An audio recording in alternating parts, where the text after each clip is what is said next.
Bienvenue dans la deuxième partie de cette émission. Merci de nous rejoindre chez les Grandes Gueules. Si c'est maintenant que vous le faites, cette émission continue donc son cours normal. N'hésitez pas à interagir au 657 39 13 13 ou sur Twitter au hashtag Espace GG. Nous nous ferons le plaisir de relayer vos messages dans un instant. Pour la première fois en Guinée, un groupe d'une vingtaine d'organisations de la société civile se donne la main pour le suivi des recommandations pays émises par le Conseil des droits de l'homme lors du troisième examen périodique universel EPU auquel la Guinée s'est soumise en janvier 2020. Cela s'est passé lors de la 35e session du Conseil à Genève en Suisse. Parmi les 213 recommandations faites à la Guinée, ces ONG priorisent 30. Pourquoi un tel choix et comment se portent aujourd'hui les droits de l'homme en Guinée? Souleymane Sow, il est le directeur exécutif d'Amnesty Guinée. Vous allez l'écouter dans un instant. Il est avec nous déjà en studio. Partir de rien et réussir, c'est bien possible. Nous parlons entrepreneuriat ce matin. Diao Baldé ambitionnait d'être journaliste quand il a été orienté à l'ISAC de Dubreka comme étudiant. Les aléas de la vie en ont décidé autrement. Les difficultés du monde estudiantin l'obligent à entreprendre dans le domaine des BTP. Le début n'est pas du tout aisé, mais avec le courage et l'abnégation, le jeune entrepreneur s'impose peu à peu et gagne la confiance de la clientèle. Il a finalement réussi à mettre en place l'entreprise Diao Baldé et Frères Construction qui emploie des centaines de jeunes aujourd'hui. Comment est-il arrivé là? Il sera avec nous également dans ce studio. Mais d'abord, on va partir avec bien entendu vos messages sur le 657 39 13 13. Nous partons avec ce premier message qui dit bonjour les GG. En 10 ans de gouvernance, le réveil est douloureux, le constat est alarmant, tout est à refaire, pas d'hôpitaux modernes, le système éducatif, le système judiciaire, tout est à l'agonie, que le Tout-Puissant sauve ce pays. C'est M. Jack qui nous envoie donc ce message. Nous partons avec cet autre message, Amadou. Voilà. Bonjour la team des Grandes Gueules. Les États généraux n'ont jamais eu de résultats fiables. C'est juste une communication politique pour berner le peuple. Excellence Baldé, le Guinéen, qui nous écrit au 657 39 13 13. Bonjour Espace. Moi, c'est CC Jean-Louis Loua. Depuis la cimenterie en Guinée, il n'y a pratiquement pas de différence entre les médecins et les policiers quand il s'agit d'argent. Malheur à toi si tu amènes un malade dans un état critique à l'hôpital sans argent. Il meurt purement et simplement. Il faut que les médecins prennent conscience et respectent le serment pour sauver les vies. Nous partons avec cet autre. Bonjour Yaya, toute l'équipe, c'est pour le taureau de l'INSA. Si nos autorités actuelles et futures veulent avoir tous les dons au développement, qu'ils acceptent les règles démocratiques et le respect des droits de l'homme. Sinon, celui qui sème le vent récolte la tempête. D'ailleurs, ils aiment souvent dire que la Guinée est un pays souverain. C'est pourquoi je préfère qu'ils restent dans la logique de cette souveraineté. Respectons les mesures sanitaires pour éviter la propagation du coronavirus. Nous partons avec cet autre Amadou, cet autre message. On va partir sur d'autres plateformes, bien évidemment, sur Twitter. Nous partons avec ce premier. Bonjour Madame Hiro. Vraiment, le pays a besoin d'un remède. C'est Kadiatou Boston Diallo qui nous écrit donc sur Twitter au hashtag Espace GG.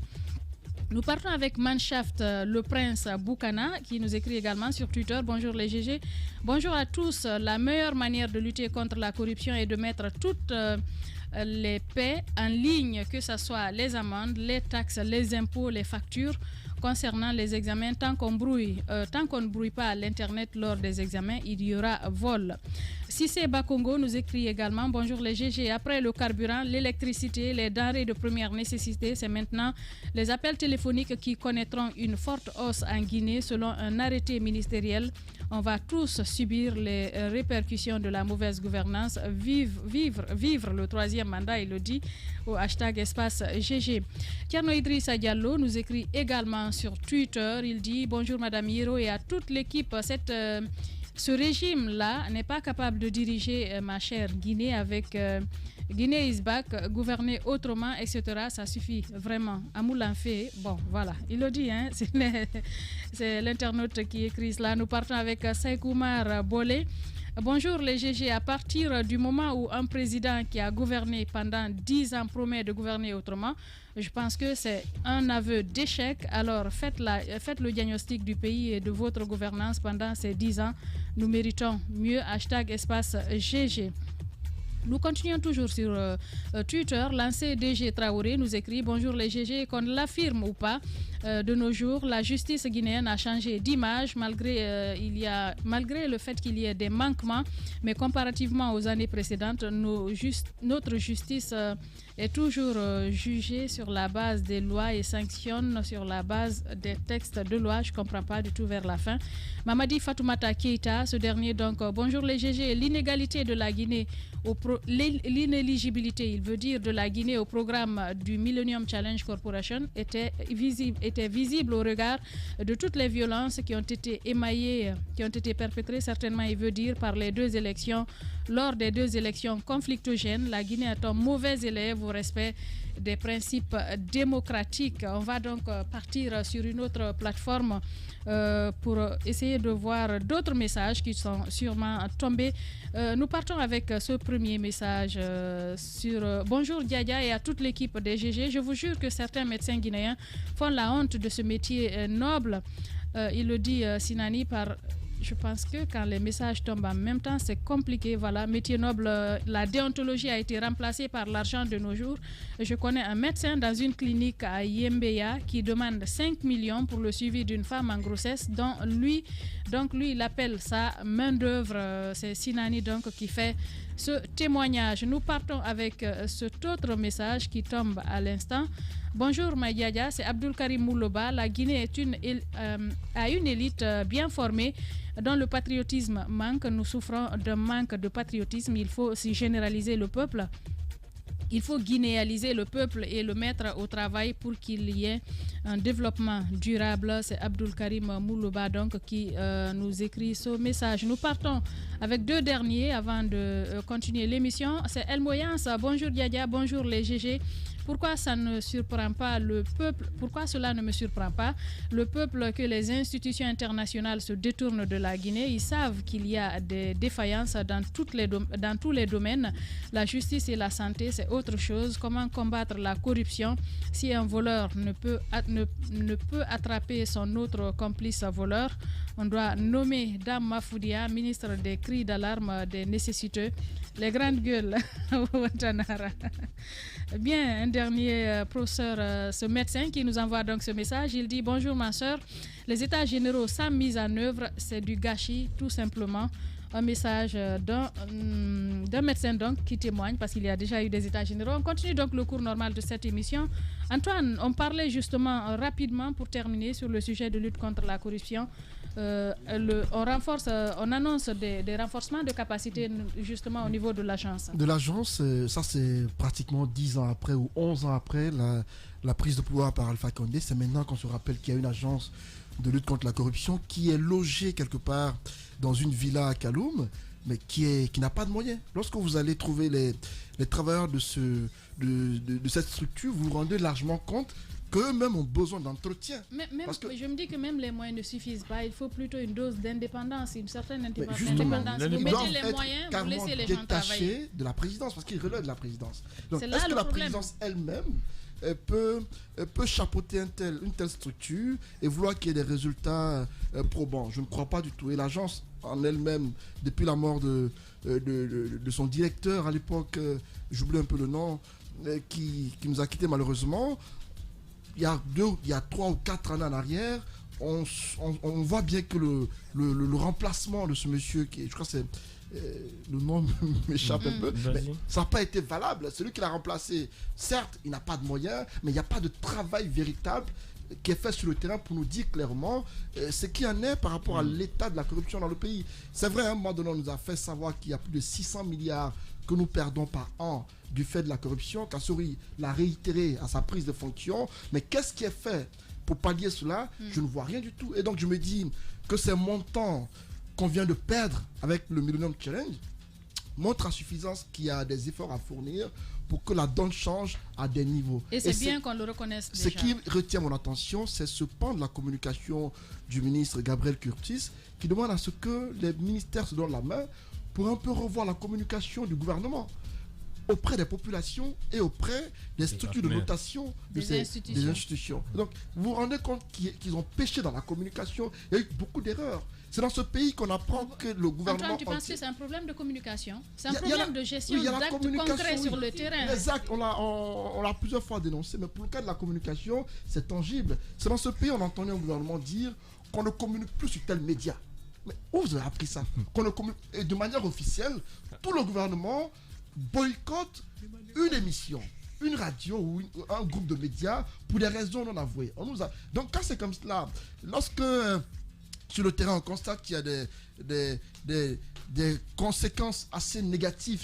C'est même une violation parce qu'il y a le droit d'accès à l'information. Quand vous refusez de communiquer, vous donnez des informations. Et la loi vient d'être adoptée. Cela n'empêche pas que nous continuions à travailler, mais c'est quand même regrettable que cela se constate dans un pays où on est censé faire la promotion de ce que nous faisons comme acte dans le pays. Bien, rapidement, Diba, en une minute. Et un mot, c'est par rapport un peu à la communication institutionnelle qu'il demande de renforcer, en plus des réformes qu'il faille engager, c'est que n'oubliez pas qu'aujourd'hui, il faut qu'il y ait une communication descendante. Donc, c'est le moment de dire à nos ministres que nos tribunes sont libres. Non, mais dans le cadre c'est pas les ministres. Oui, justement, c'est le chef de l'État, tout le monde, que les tribunes sont libres. Vous voulez renforcer la communication institutionnelle, il faut venir dans les médias. Il faut venir dans les médias prendre la parole. Parce qu'ils disent que cette communication doit aller à l'endroit des populations, mais aussi des institutions financières. Donc, qui parle de population parle de ceux qui vous ont mandaté. Il y a une souveraineté qui est là. Donc, je pense qu'il faut que nos ministres, le chef de l'État, dans cette dynamique, qu'on puisse quand même venir dans les émissions interactives telles que les grandes gueules pour pouvoir communiquer à l'endroit de nos populations. C'est extrêmement important. C'est une invite. Il faut vraiment renforcer cette communication institutionnelle du gouvernement. Ils ont raison, donc c'est le moment vraiment de le dire. Bien, de toutes les façons, les grandes gueules se portent comme un charme. C'est à eux de voir ce qu'ils veulent faire réellement. Nous, on continue notre travail. Maintenant, ce que je veux dire rapidement, c'est que par rapport à cette communication institutionnelle, c'est aussi dirigé vers les ambassades. Et quand ils disent que c'est vers le public, c'est censé, et en même temps vers ces agences de notation. Parce qu'apparemment, il y a des réformes. D'abord, ils reconnaissent qu'il y a des choses à faire aussi, mais en même temps, ce qui est déjà fait, il va falloir informer le public et aussi ces agences de notation, parce que tout dépend de ce travail, tout dépend de ce qu'ils savent, des réformes qui sont engagées. Et lorsqu'il y a des réformes et qu'il y a peu de communication autour, ça pose problème. Donc moi, je pense que c'est tout à fait logique et qu'il y a besoin de renforcer cette communication vis-à-vis du public, vis-à-vis de ces institutions et vis-à-vis des partenaires, des agences et autres. C'est important. Mais rapidement, pour terminer, je viens sur la nécessité aujourd'hui d'avoir plus d'égard sur la mobilisation des ressources à l'interne. C'est bien beau ces dons, ces prêts et autres. Mais je pense qu'un pays, lorsqu'il y a des ambitions, lorsqu'il y a une vision, il faut d'abord voir ce qu'on a, ce qu'on peut gagner facilement. Parce que de toutes les façons, ces dons et autres, il y a toujours quelque chose derrière. Après, on est étonné de voir les gens s'immiscer dans la façon dont nous gérons notre pays. Mais en même temps, lorsque nous avons besoin d'eux pour tout faire, c'est compliqué. Aujourd'hui, la Guinée dispose de tout ce qu'il faut. C'est un scandale. C'est un scandale géologique. On est même en train de, peut-être la bauxite, on est en train de dilapider avec les Chinois, mais il y a bien d'autres. On parle de l'or, de fer, de tellement de choses. Et quand on parle des régies financières, qu'est-ce qu'on en fait? Antoine parlait de la corruption tout à l'heure, mais c'est cela même l'essentiel. Parce que qu'on ait tout et qu'on ait même ces dons, lorsqu'il y a la corruption, lorsque la bonne gouvernance n'est pas garantie, mais on perdra tout. Parce que même si on gagne ces 500 millions de dollars ou je ne sais pas quoi, qu'est-ce qu'on en fera? Qu'est-ce qui garantit qu'on va utiliser les 500? Qu'on n'utilisera que 100 et pas 500? Je pense qu'il faut mieux travailler sur ce que nous voulons pour notre pays et la façon dont nous voulons aider notre pays. Autrement, on sera là, par moment, à tendre la main, mais il n'y aura pas de résultat. Les grandes gueules. Allez-y, Carl. Voilà, moi je pense que c'est vraiment dommage que la Guinée ait perdu ces 500 millions de dollars qui auraient véritablement servi notre pays. Et cependant, il faut relever un fait quand même que ce n'est pas seulement cette communication au niveau institutionnel, parce qu'on le sait, cette communication a un seul objectif, c'est pour dire que c'est les rapports que sortent les organisations des droits humains, c'est des rapports partiels, etc. Au lieu d'attaquer, dès qu'il y a un rapport qui sort, au lieu de tirer profil de ce rapport-là pour poser des actes concrets, pour se remettre en question, ils sont tout de suite en train de dire que non, c'est des gens qui appartiennent à l'opposition, ils sont là pour faire l'affaire de l'opposition. Au lieu de tirer profit de ces choses, on est là à se défendre. Donc il faut sortir de la défense et poser des actes concrets. Moi, je pense que ce rapport-là du Millennium Challenge, le fait qu'on ait perdu cela, doit interpeller la Guinée. Et je pense qu'on est dans cette logique-là. Si on réussit à tirer profit du fait qu'on ait perdu cela afin que les années à venir, qu'on puisse rectifier la tire, ça sera de très bonne guerre pour la Guinée. Allez-y. À quelque chose, malheur est bon. Je disais que le scandale de la non-obtention est moindre que le scandale qu'on aurait eu de la gestion de ce fonds. Antoine parle de l'Agence nationale de lutte contre la corruption.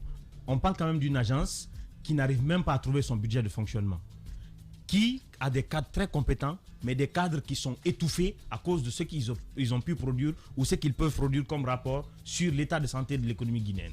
Et de l'autre côté, laissons cette agence-là. Prenons l'inspection générale d'État, qui a cette aptitude à évaluer les politiques publiques et les fonds alloués à ces politiques. Il y a l'inspection générale des finances qui est en train de chômer dans les bureaux au ministère de l'économie et des finances. Toutes ces agences-là, qui relèvent du gouvernement et qui ont été recrutées sur la base de concours vraiment très, très filtrés, parce que ça a été organisé par les partenaires. Ces institutions sont là, on refuse de les laisser travailler parce que le premier rapport, comme Mme Hiro le disait tout à l'heure, Kassory est venu, son cheval de bataille c'était la corruption. Il a commencé à taper sur des têtes. C'est sur la base de ces rapports de ces gens-là que Kassory tapait sur des têtes. Mais comme il y avait des têtes assez précieuses qui devaient tomber, on a demandé de laisser tomber. On a sacrifié ces institutions qui pouvaient nous garantir la crédibilité auprès du monde entier pour préférer des petits princes. Donc, contentons-nous des petits princes. Moi, quand même, de mon avis, je préfère mieux le scandale de la non-obtention que le scandale de la mauvaise gestion d'un fonds aussi important que ça.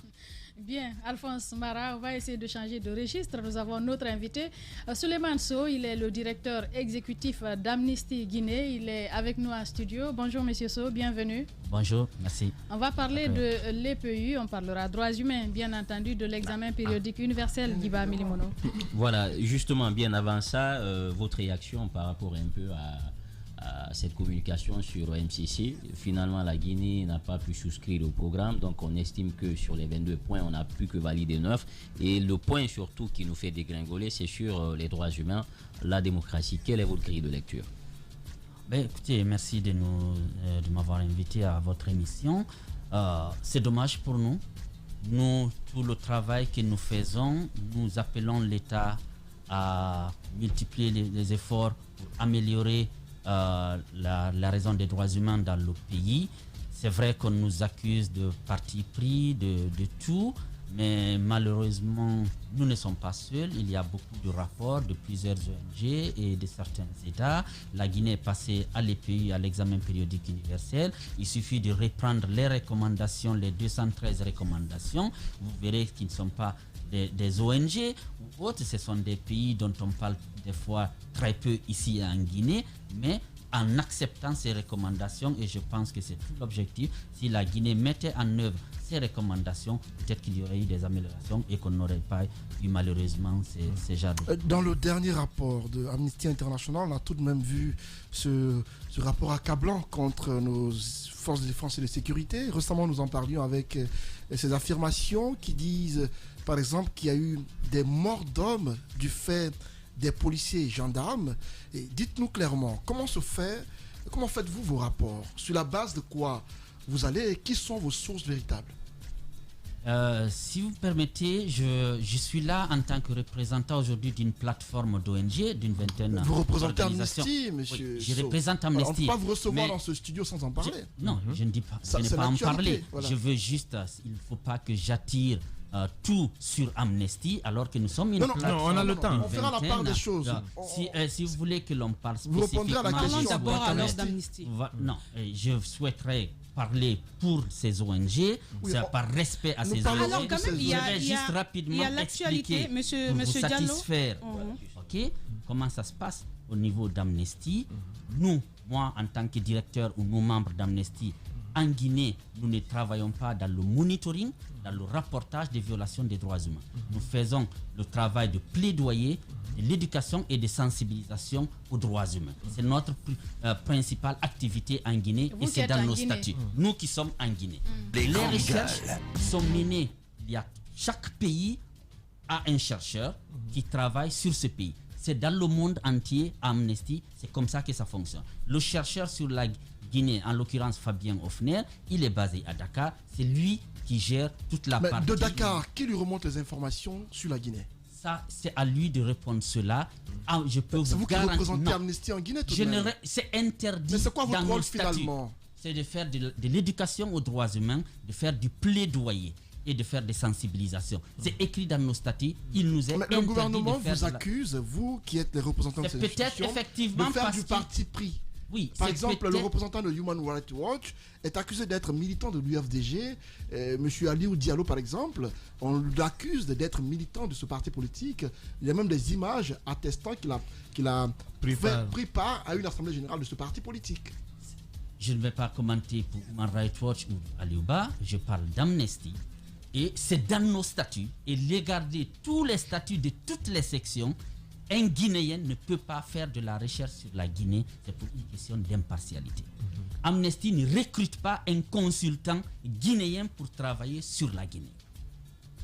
Donc, c'est ce Alors, point-là. M. Suleiman, c'est très bien d'éclaircir un petit peu la lanterne des auditeurs et téléspectateurs et même quelque part les membres du gouvernement. Alors, la question pour revenir, comment se porte le droit humain en Guinée?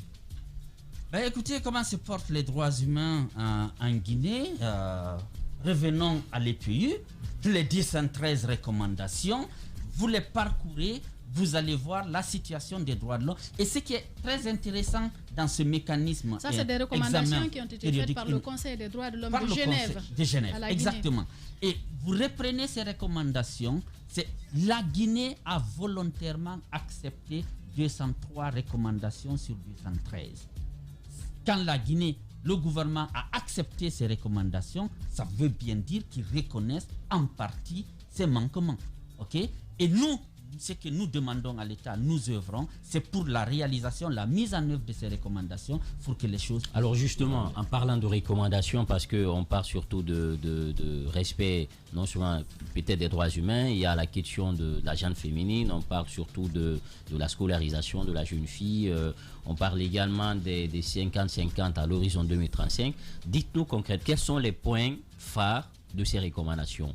Alors, merci. Vous parlez par exemple sur les questions des femmes, la parité et sur les enfants. Oui. Une des recommandations, la recommandation 113.125 qui a été faite par Cuba, Oui.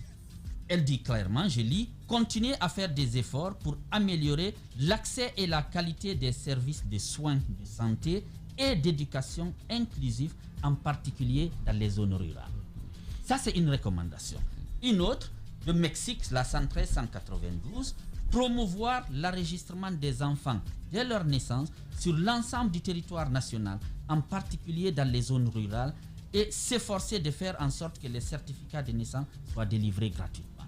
L'avantage de ce mécanisme, on parle évidemment des droits humains, mais on parle aussi de développement local. Si vous prenez, par exemple, sur les droits économiques, sociaux, culturels, on demande, par exemple, la 113.65 qui a été adressée par le Luxembourg, elle dit veillez à consulter les collectivités locales avant de conclure des contrats relatifs à la gestion des ressources naturelles ou à des projets ayant un impact social et environnemental.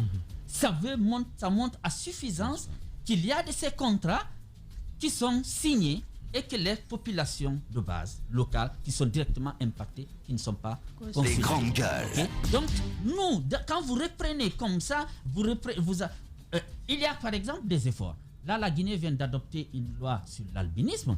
Ça faisait partie d'une des recommandations. Donc, évidemment, la Guinée sera notée, s'il faut parler de notation, d'une évolution positive dans le domaine de la mise en œuvre de ces recommandations. Et nous, l'objectif vraiment de cette plateforme, c'est de prendre, on a priorisé 30 recommandations, il y en a 203, et donc c'est de voir dans quelle mesure, modestement, nous, sociétés civiles, nous pouvons participer, en tout cas à faire du plaidoyer, à faire de la sensibilisation, mais surtout à informer les populations locales que ces recommandations, si chacun de nous approprie, on pourrait faire énormément de plaidoyer auprès de nos chefs de quartier, auprès des gouverneurs, auprès de nos ministres, pour que ces recommandations soient mises en œuvre et tous les Guinéens gagneront. Monsieur Sow, aujourd'hui, le débat dans la cité a recentré la question des droits de l'homme que sur les violences. Aujourd'hui, quand on parle de droits de l'homme en Guinée, on pense que c'est conflit, force de l'ordre des manifestants. Et il y a plusieurs autres aspects de la vie guinéenne quand même qui ne correspondent pas au respect des droits de l'homme. Aujourd'hui, comment sortir de ce mécanisme figé de droits de l'homme et violence ou droits de l'homme et réalité? Comment prendre les Guinéens de cette question de droits de l'homme qui est liée à la violence à cette question de droits de l'homme qui est liée à la réalité des Guinéens? Je pense que nous sommes tous, nous défenseurs, vous journalistes, nous avons tous notre responsabilité.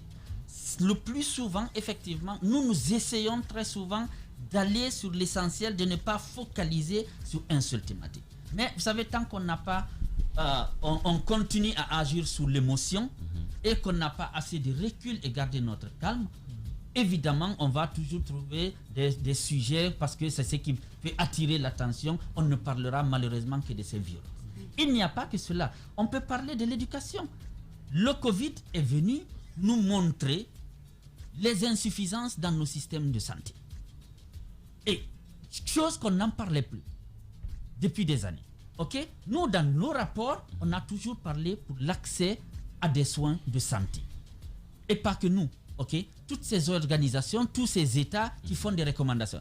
Vous prenez le système éducatif, depuis quand, regardez les salles de classe dans nos trucs, et quand on demande à l'État guinéen d'agir, de construire des écoles, des établissements scolaires, surtout dans les zones rurales, aller dans les zones rurales. Alors justement, donc il ne faut pas, excusez-moi, donc c'est pour dire, il ne faut pas, c'est comme quand on faisait le plaidoyer sur le code civil, sur plus de 1000 articles, on s'est focalisé sur un seul article sur la polygamie, comme si c'était la seule chose qui était dans le code civil, alors qu'il y avait beaucoup d'autres choses. Alors moi, je voudrais bien comprendre aujourd'hui la nature de la collaboration avec le gouvernement, les ministères que vous rencontrez généralement.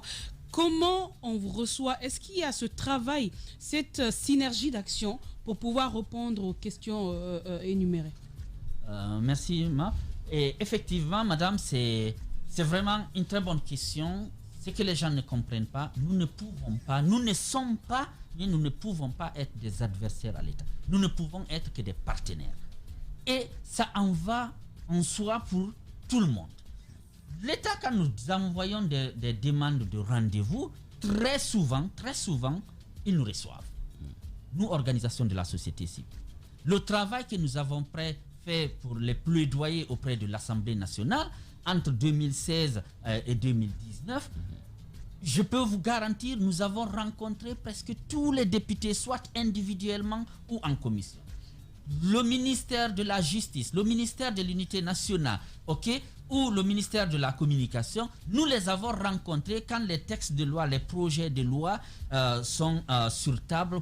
Ce qui a rendu un peu le travail difficile des fois, ce qui est un peu compliqué dans notre pays, c'est l'accès à l'information. Des fois, quand il y a un projet de loi adopté en Conseil des ministres qui est envoyé au Parlement, nous demandons juste d'avoir accès à ce projet pour pouvoir tranquillement faire une relecture, une analyse, et si nous avons des recommandations, aller vers les députés parce que tout va se discuter auprès de l'Assemblée. Mais malheureusement, il est très compliqué d'avoir accès à ces documents. On espère avec la loi d'accès à l'information publique, les choses vont évoluer et très souvent, tous les députés, ils nous reçoivent et c'est le moment d'ailleurs, tout récemment, j'ai eu un échange avec le ministère de l'Unité nationale qui nous a reçus, on a discuté tranquillement, on a parlé de la fameuse loi portant promotion et protection des défenseurs des droits de l'homme.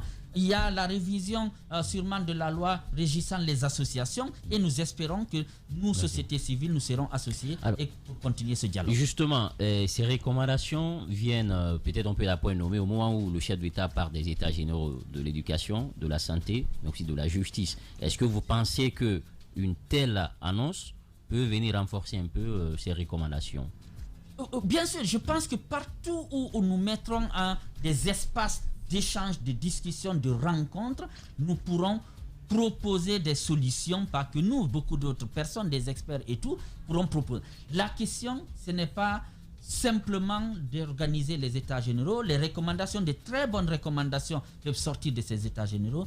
Reste maintenant la mise en œuvre, l'exécution. Si on pouvait encore mettre vraiment beaucoup d'accent sur l'exécution de ces recommandations, la mise en œuvre de ces recommandations, je pense que beaucoup de choses s'améliorent. Tout à l'heure, M. Sow a dit que l'État, à travers ses membres, notamment les membres du gouvernement, vous recevez lorsque vous faisiez la demande. Pourquoi alors c'est sorti des ministres très souvent pour rejeter en bloc vos rapports, lorsqu'il dit qu'il n'y a pas de recoupement parfois de l'information? Écoutez, je ne sais pas d'où ça vient. Le ministre de la Justice, dans le rapport, nous le disons. Quand nous donnons des chiffres, par exemple, à la maison centrale... On a écouté Damantan, Kassori, également Amara Somparé, qui tous trois rejettent en bloc et les rapports du département d'État américain et le vôtre. Mais écoutez, je ne sais pas, parce que le ministre Damantan, je crois que c'est en 2019, en novembre 2019, a reçu les chercheurs d'Amnesty sur la Guinée. Il était là.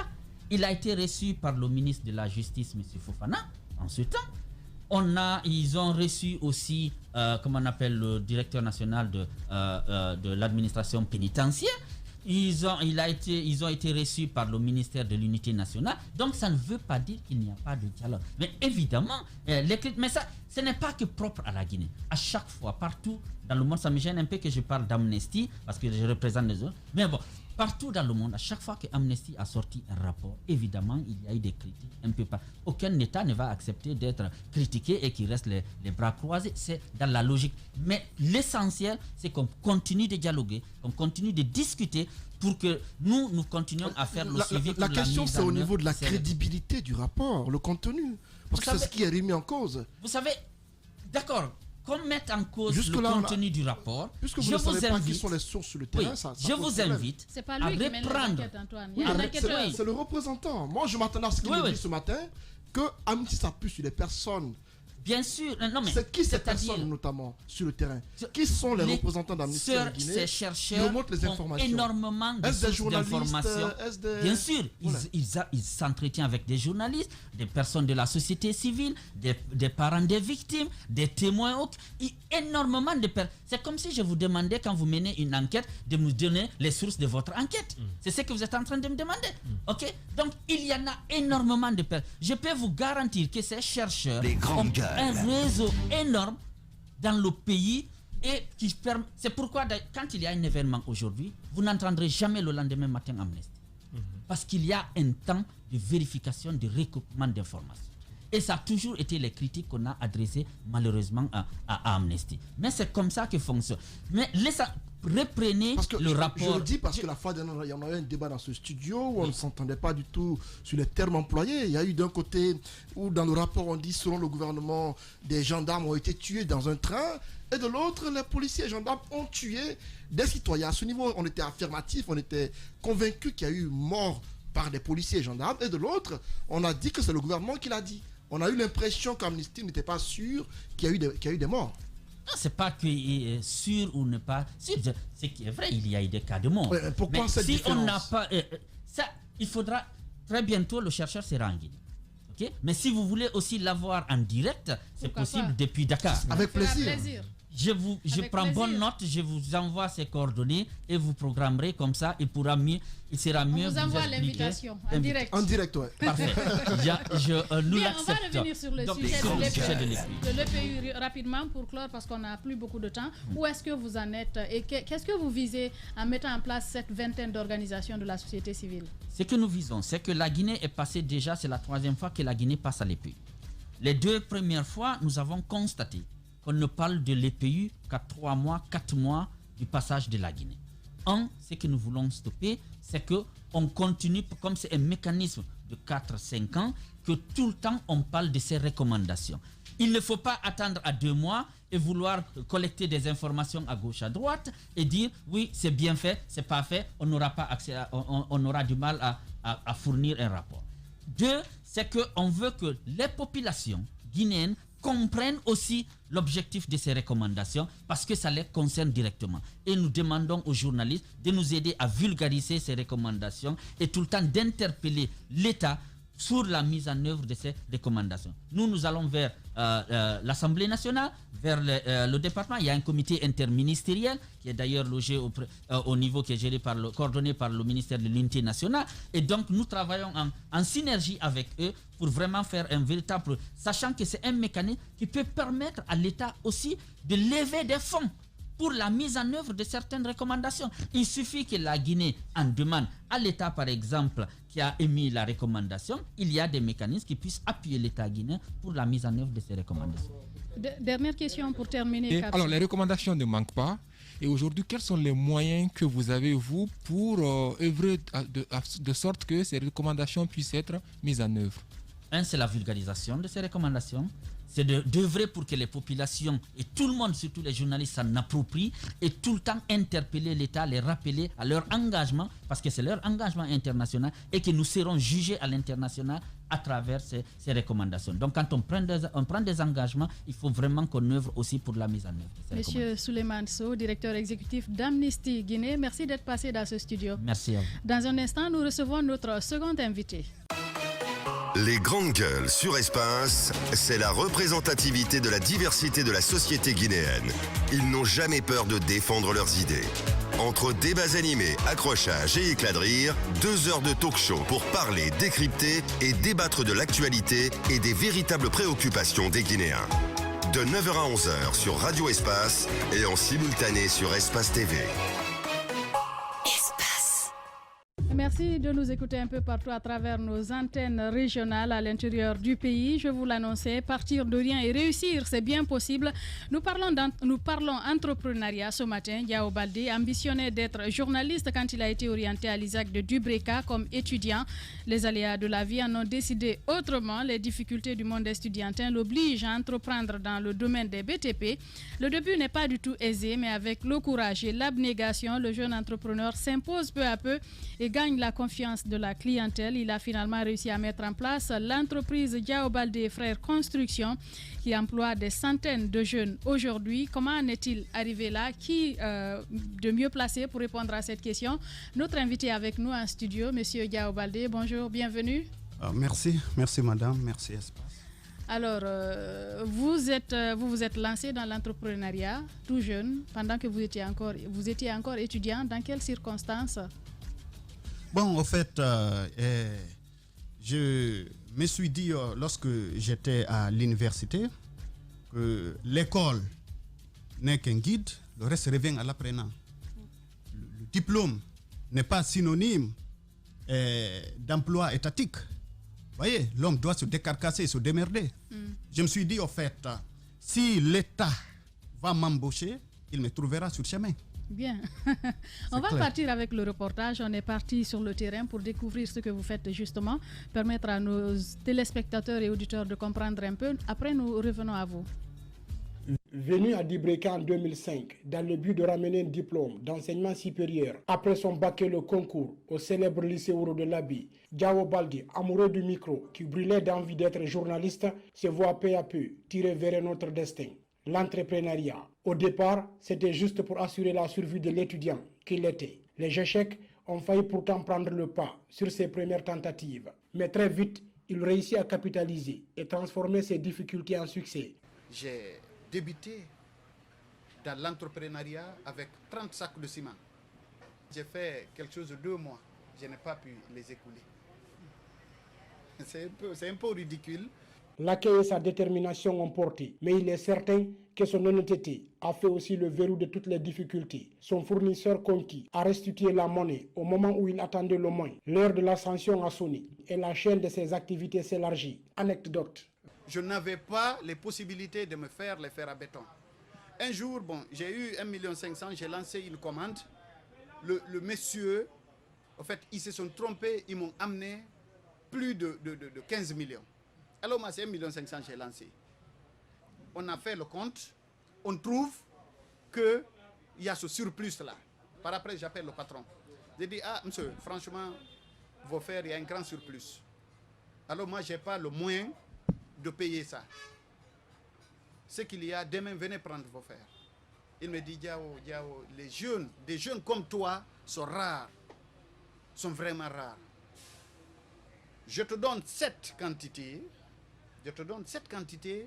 il faut la revendre. Tu m'amènes mon argent.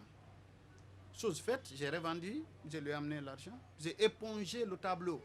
Toutefois, le jeune Baldi ne se détourne pas de son motif d'entrer dans la cité de Sumba Toumani. Il obtient avec brio son diplôme de fin d'études en administration des établissements culturels et production artistique. Désormais, il peut se consacrer totalement dans le business. D'année en année, il élargit ses activités pour devenir un employeur potentiel des jeunes où chacun est assigné à un rôle. Le travail que vous avez vu, je suis en train de faire là. Bon, ça veut dire que je suis en train de compter là. Mais, pour ne pas rentrer dans des erreurs, mais on compte 2 fois. On compte ici, après on reste ici arrêté, au seuil de la porte, pour compter au dehors aussi. Un modèle pour toutes les couches et son carré de fidèles se multiplie dans la commune urbaine de Dibreka. Je suis arrivé ici à Dibreka, c'est l'un des premiers qui était installé ici comme vendeur de matériaux de construction. Donc c'est comme ça que je l'ai connu. Et je prenais tous mes matériaux de construction chez lui. Jusqu'aujourd'hui encore, ça continue. C'est comme ça que je l'ai connu. Et depuis, on ne s'est jamais quitté. Au-delà des simples citoyens, il ne passe pas inaperçu dans le cercle administratif. Il traite avec tout le monde, ce qui lui vaut une certaine notoriété dans cette ville. Presque il joue le rôle d'un banquier parce qu'il accorde suffisamment de prêts à travers les matériaux qu'il cède à ceux qui veulent construire et il leur donne des échéances pour payer. Considéré comme un citoyen d'honneur de Dibreka, Baldé n'oublie pas pour autant son Madina natal, un quartier de la commune urbaine de l'Abbé où ses largesses sont aussi ressenties. Il dégage de l'énergie, les projets se bousculent. La prochaine étape, l'industrie et le monde rural. Sur Radio Espace Guinée, les GG pensent comme JMJ. Une presse libre se voit dans la rue. Et la rue voit vraiment si la presse est libre. Cette dialectique sociale est la levure de la démocratie. JMJ. Les GG sur Espace, tous les matins 9h-11h. On a donc écouté cet élément de reportage, Mahfoudi Bangoura, un élément de reportage signé Alpha Ousmane Ba, notre collègue de l'Abbé. Et c'était vraiment exaltant de regarder le parcours de ce monsieur quand on connaît la galère estudiantine et quand on part de là pour pouvoir s'en sortir. Moi, je vous dis bravo, monsieur Diao. Merci. Et ma première question, c'est de savoir quel sentiment aujourd'hui, après toutes ces années. Bon, en fait, c'est un grand sentiment de satisfaction. Mais moi, je m'y attendais pas, c'est la vérité, vous comprenez. Donc, je vois par là, le vouloir, c'est le pouvoir. Vous vouliez être journaliste? Bon, en fait, j'avais voulu bien sûr être journaliste parce que le micro m'a beaucoup enchanté, vous comprenez. Mais disons, le destin a choisi autrement. Donc, allez. C'est ce qu'on dit, la vie lui jette des pierres, il en fait un mur. Aujourd'hui, quand vous regardez votre parcours, quelles leçons vous tirez quand votre petit frère vous demande « Koto, comment vous avez fait? Qu'est-ce que vous dites ?» Bon, en fait, ici, merci pour la question. Je m'adresse à la jeunesse guinéenne. Pas à mon frère seulement, à toute la jeunesse guinéenne. Vous comprenez? Et regardons. Le régime privilégié, tous les administrateurs au monde, c'est le capitalisme. Entendez par là les privés. Mais nous, jeunes, sommes en train de décourager ces privés. Nous sommes dans des cafétérias, dans des recoins, en train d'accuser l'État. L'État ne peut pas faire tout. Dans aucun pays au monde, vous ne verrez l'État employer le 1/5 de sa population. C'est les privés. Donc, je vous donne un exemple. Vous, d'abord, vous êtes des journalistes. Regardez dans les tribunaux, les différents dossiers qui s'affichent là-bas. Regardez l'habit de confiance. L'habit de confiance décourage les employeurs. Je continue maintenant, je fais l'exemple. L'exemple, c'est quoi? Vous pouvez voir un monsieur capable de caser 200 jeunes. Il débute par 50. Dans le panier des 50, 30 se comportent autrement, avec des comportements malsains, des comportements malhonnêtes.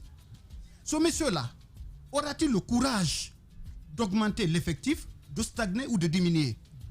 Moi, je dis, s'il ne stagne pas, il va diminuer. Et si ce monsieur-là partait à 100 jeunes, imaginez en Afrique, particulièrement en Guinée, une personne qui travaille, nourrit au moins 4 à 5 bouches. Si ce monsieur-là parvenait à caser 100 jeunes, ça veut dire 500 bourses sont satisfaites. Vous comprenez? S'il part maintenant le quorum des 200, ça veut dire 1000 bourses sont satisfaites. Nous jeunes, encourageons les privés. Nous jeunes, démarquons-nous. Après, c'est ce qui vous a aidé, vous, personnellement, lorsque vous avez été honnête avec cet entrepreneur qui vous a envoyé un surplus de 15 millions. Ça vous a vraiment... Est-ce que vous avez été tenté sur le coup de dire, bah écoute, je détourne, ou bien non? Qu'est-ce qui vous a vraiment poussé à garder le cap et à l'informer? Parce qu'il aurait pu se taire. Exactement. Parce que c'était une erreur. Vous savez, j'ai une philosophie. Moi, je me suis dit, on n'a jamais vu un malhonnête héros. Jamais. Vous comprenez? Si j'avais, je le dis à haute et intelligible voix, si j'avais mangé ce montant, aujourd'hui, je ne serais pas là où je suis. Ça, je vous le dis. Alors Monsieur Diao, moi, à vous écouter, je prends énormément de plaisir à vous écouter. Oui. Déjà, ce que moi je tire premièrement comme leçon, la première des choses, votre succès quelque part, vous dites que pour que la jeunesse, vous vous adressiez à la jeunesse, pour que la jeunesse puisse réussir elle aussi, il faut la responsabilité, ne pas jeter la responsabilité sur l'État, en réalité, assumer leur propre responsabilité et passer à l'action. La deuxième chose, ça s'explique par l'honnêteté. Mais moi, la question que j'ai envie de vous poser, c'est de savoir, au début, vous avez fait le métier de journalisme, vous avez votre diplôme de journaliste. Comment est-ce que l'idée est venue? Pourquoi est-ce que vous êtes allé vers ce type d'entreprise que vous avez créé, le BTP, etc. Pourquoi vous n'avez pas pris autre chose? Comment l'idée de créer une entreprise vous est venue? Comment vous êtes parti en fait? D'où est parti le besoin de créer cette entreprise? Au fait, je n'ai pas fait le journalisme, mais j'avais envie de le faire. J'ai fait administration culturelle à l'Institut supérieur des arts de Guinée. Vous comprenez? Donc, je viens même de le dire à l'entame, vous comprenez? Je me suis dit, l'État ne peut pas faire tout. Moi, je ne peux pas, au fait, je ne connais pas si je serais employé par l'État un jour, vous comprenez? J'ai dit, pourquoi ne pas me mettre à la tâche? Les relations là sont venues de l'université. J'ai débuté, je viens de le dire ici, avec 30 sacs de ciment. À ce moment, un montant équivalent à quelque chose de 800 000 francs guinéens. Vous comprenez? Ce de là, tout est parti. Aujourd'hui, je me retrouve avec plus de 100 jeunes qui profitent de cette entreprise. Des fois, je m'assois, je me demande, est-ce que c'est moi qui suis là? Est-ce que ça, c'est pour moi? Vous comprenez? Quelqu'un qui a fini ses études en 2009, aujourd'hui, franchement, qui marque une telle importance, je me suis dit, franchement, l'honnêteté, c'est la clé, la pièce maîtresse de la réussite d'un être humain. D'accord. Moi, j'ai une question. Ça veut dire l'honnêteté, mais au-delà, il y a aussi l'opportunité. Vous avez su saisir l'opportunité, et ça, c'est un aspect important chez l'entrepreneur. Deuxièmement, vous impactez parce que vous avez 100 jeunes. Comment vous arrivez à gérer tout cet ensemble? Et comment les activités sont en train de s'élargir? Parce que je vois que ce n'est pas que, disons, la peinture, vous êtes aussi dans d'autres activités. Est-ce qu'aujourd'hui, vous êtes dans l'optique d'élargir votre champ d'action? Au fait, mon champ d'action, vous savez, mon grand rêve, c'est quoi? C'est l'industrie. J'ai envie de créer une unité industrielle dans ce pays. Hein. Vous comprenez? Ça, c'est mon grand... Parce que si je crée une unité industrielle, vous comprenez, je vais caser plus de personnes. Il y a l'harmonie. Vous voyez, l'entreprise est bien structurée, bien organisée. Et encore, je suis dans une émission à grande écoute. Vous comprenez? C'est le lieu pour moi de parler du commerce et la politique. Le commerce et la politique. Les grandes gueules. Le commerçant, nous commerçants sommes importants. Mais notre importance se résume à notre activité. Mais le constat qui se dégage, dans ces derniers temps, nous sommes devenus le cobaye des politiques. Nous sommes devenus le sacrifice des politiques. Comment? Je m'explique. Un appel à manifester d'un politique, je ne vois pas les médias fermer leurs locaux. Je ne vois pas les industries fermer leurs locaux. C'est nous, commerçants, seulement qui fermons nos locaux. Vous comprenez? Notre corporation est malade. Il faut qu'on la soigne. Je dis haut et fort. Vous comprenez? Aujourd'hui, nous n'avons pas notre bureau national de commerce, le président de la Chambre nationale, nous n'en avons pas. Vous comprenez? Qui va nous défendre? Qui va nous défendre? Donc, nos commerçants, il faut qu'on fasse la différence entre l'État et la République. Moi, je dis l'État et l'ensemble des républiques. On peut dire première république, deuxième république, troisième république, mais on ne va pas dire premier État, deuxième État, troisième État. Ça s'explique comment? Ça veut dire, si ce régime-là prend dette, le régime qui vient après ne dira pas c'est pas moi qui ai pris cette dette. Vous comprenez? Donc il est tenu obligé de payer. Donc nous, étant notre salut, il faut qu'on travaille avec toute république qui se présente. Vous comprenez? Et aujourd'hui, le commerce regorge. Le commerce d'hier n'est plus aujourd'hui. n'est plus celui d'aujourd'hui. Le commerce d'aujourd'hui regorge en son sein des jeunes intellectuels. Des jeunes intellectuels, pour preuve. Regardez le secteur industriel. Avant, c'était à l'apanage seulement des étrangers. Mais si vous faites la remarque, ce secteur est en train de se booster petit à petit. C'est suite à l'implication des jeunes intellectuels dans le commerce, malgré leurs maigres moyens. Vous comprenez? Et j'incite toujours ces jeunes à aller booster un autre secteur qui en souffre. Vous comprenez? C'est le secteur primaire. L'agriculture. Vous comprenez? Si, chez nous ici, le primaire, vous comprenez, est développé. Le secondaire est développé. Le tertiaire, forcément, va se développer. Pourquoi ne pas exporter? Vous comprenez? Mais nous, Monsieur commerçants, Baldé, allez-y, monsieur. J'apprécie beaucoup votre langage. Il est vraiment franc, il est honnête. Et à vous entendre, on a l'impression qu'il y a vraiment un déficit qu'il va falloir régler dans le secteur du commerce. C'est quoi votre proposition? Et à Dubreka, par exemple, récemment, il y a eu cette démolition constatée de beaucoup de bâtiments. Parmi ces bâtiments, il y avait des boutiques, des magasins et autres. Dites-nous quel a été votre constat sur les lieux et quel message à l'endroit de l'État pour que vous puissiez exercer correctement votre travail sur le terrain. En 2 minutes. Oui, merci. Rapidement, je le fais. Moi, je me suis dit, c'est notre manque d'organisation. Ça, je l'ai déjà accusé, vous comprenez. Vous savez, le ministère du Commerce est là pour nous. Vous voyez, si notre corporation est organisée, elle n'est pas suiviste, vous comprenez, nous avons des problèmes, nous pouvons élaborer une plateforme, aller rencontrer le ministère du Commerce qui est là pour nous, exhiber nos problèmes. Si c'est la tête qui nous fait mal, vous comprenez, si c'est l'insécurité, ainsi de suite, on exhibe ça ensemble, trouvons solution à nos problèmes. Mais on ne peut pas se dissocier de l'État, il faut qu'on travaille avec l'État, c'est clair. Bien. Monsieur Diao Baldé, vous l'avez compris, on parlait entrepreneuriat jeune. Est-ce qu'il vous a séduit? Est-ce qu'il vous a marqué? En tout cas, c'est le cas ici dans le studio. Ah oui, on est bluffé. On est bluffé. On aime bien. On le reconnaît. On aime bien Monsieur ce qu'on Diao entend. Baldé, merci d'être passé dans cette émission. L'Oréal est pour moi, franchement, je suis enchanté. On est ensemble de cœur. Merci. Merci. Voilà comment Merci. on arrive au terme de cet autre numéro des Grandes Gueules. Merci à tous d'avoir été des nôtres. Merci à Amadousso qui a géré les sons du côté de la radio. Du côté de la régie, vous avez Nalaï Sidubé, Mafata Sanou, Mamoudou Kondé, Alassane Diallo, l'homme de nuit. C'était un réel plaisir de vous servir au cours de toute cette semaine. Nous vous retrouverons certainement à lundi, Inch'Allah. Portez-vous bien où que vous soyez. Au revoir.